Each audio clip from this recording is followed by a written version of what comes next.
wife, Maria Manetti Shrem, a gift that will realize this decades-old dream of a state-of-the-art facility here in Vanderhoof Quad, creating an arts district right at UC Davis's front door, at the very nexus of our campus and civic communities. We will break ground in 2014.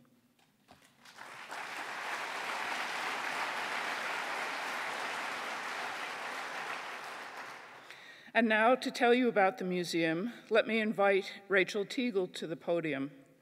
She has a doctorate in art history from Stanford and most recently served as executive director of the New Children's Museum in San Diego, an innovative project that succeeded in building new audiences for contemporary art. In the few short weeks since her arrival, she has brought energy and expertise and vision to the project. We are incredibly lucky to have her. Rachel?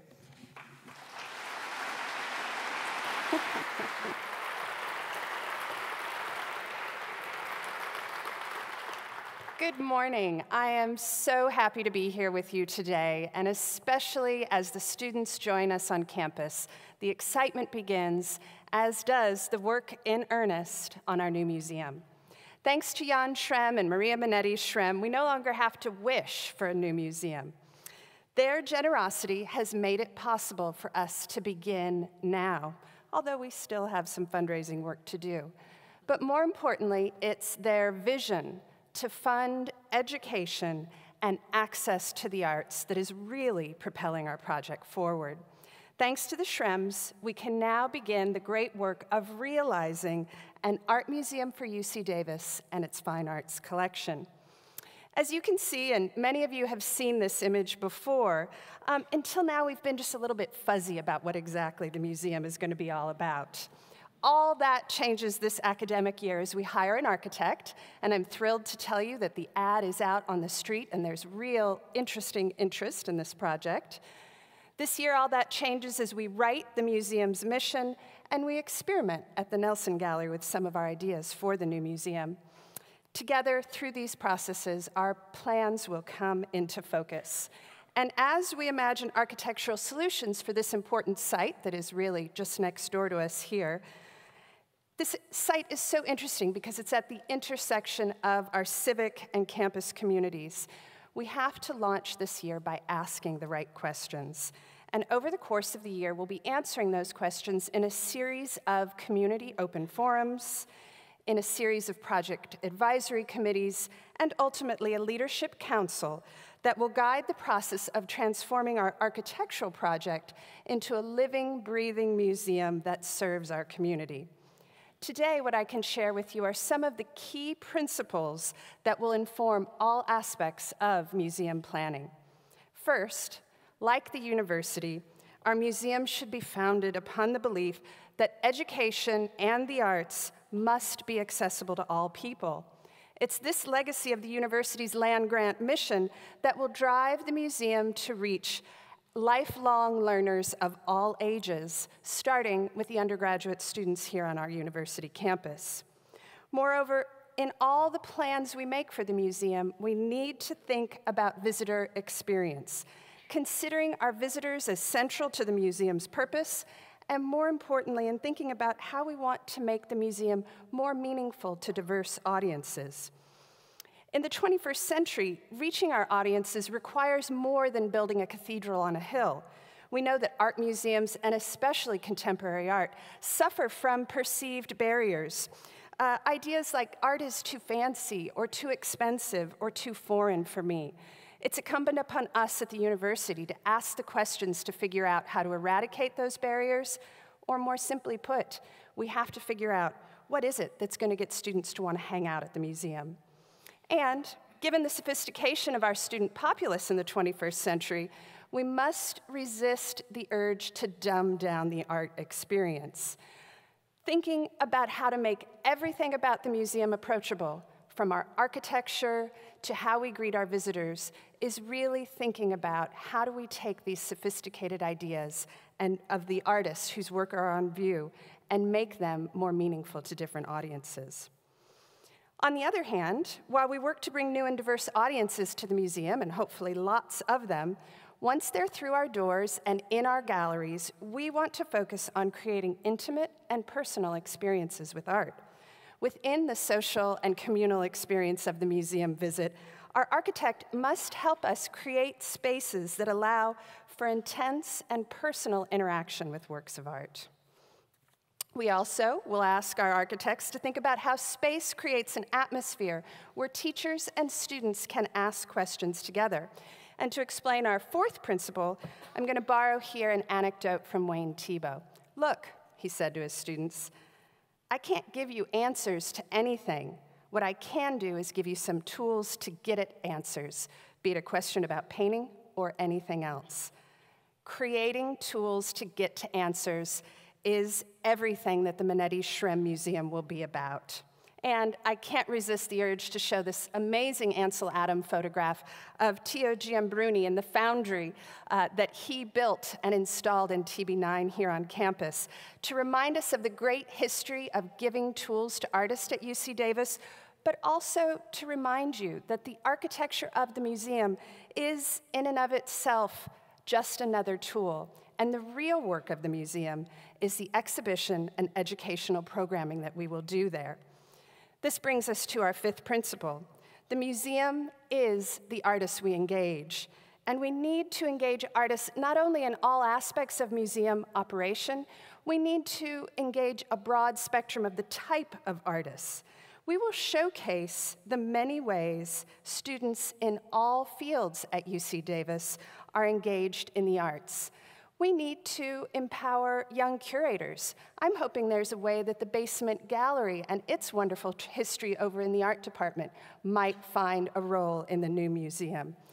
I speak here, this is a very personal interest in the aesthetics of information. If there are scientists out there today, I have not yet met you, and I want to know if you would be interested in doing projects like this one, the Moseley Snowflake Fractal, that happened at USC this summer, where together the entire community came to campus to build a newly discovered three-dimensional symmetrical fractal form.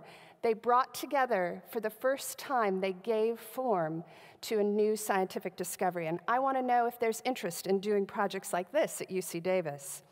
I want to take advantage of our design department, the only professionally oriented undergraduate and graduate design program in the UC system.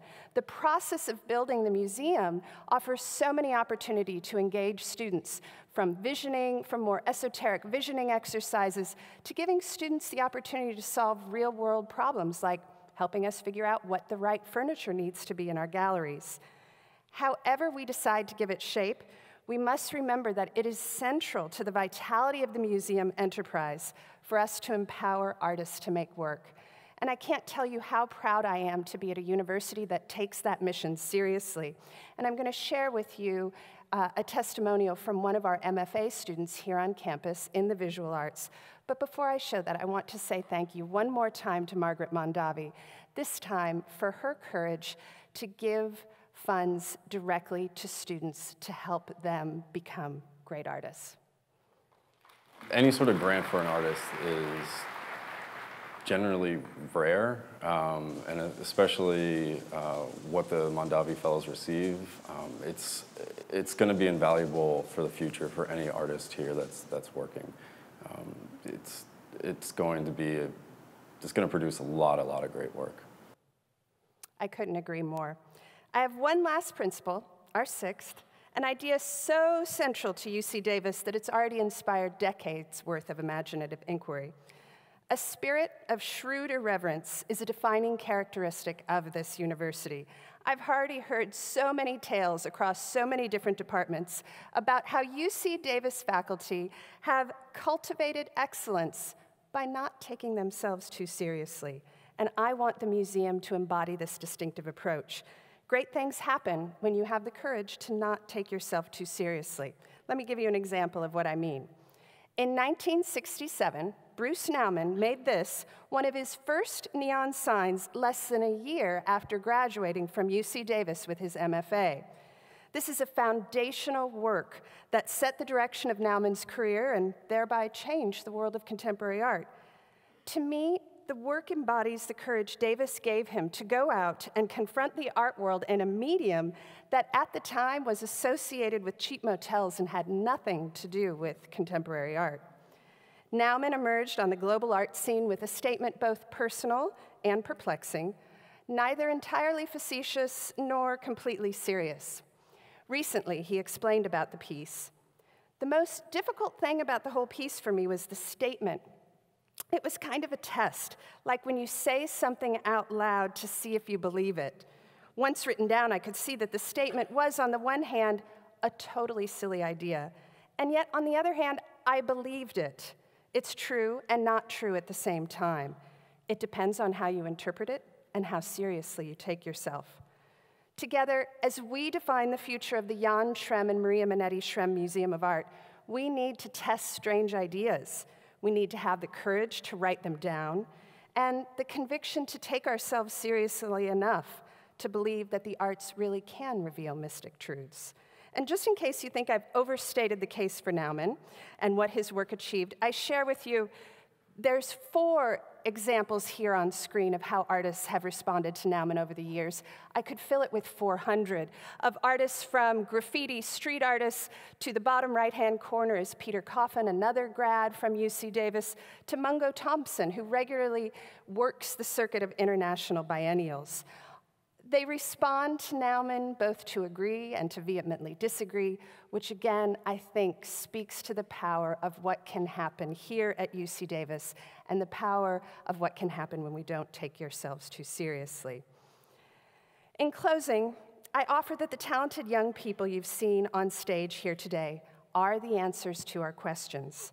Their creativity, their professional aspirations, their intellectual curiosity are why we need an excellent museum that will unite the campus in a process of joint inquiry, foment social experiences and interactions with diverse communities, provide a place for personal exploration, and usher in yet another decade when the arts thrive at UC Davis.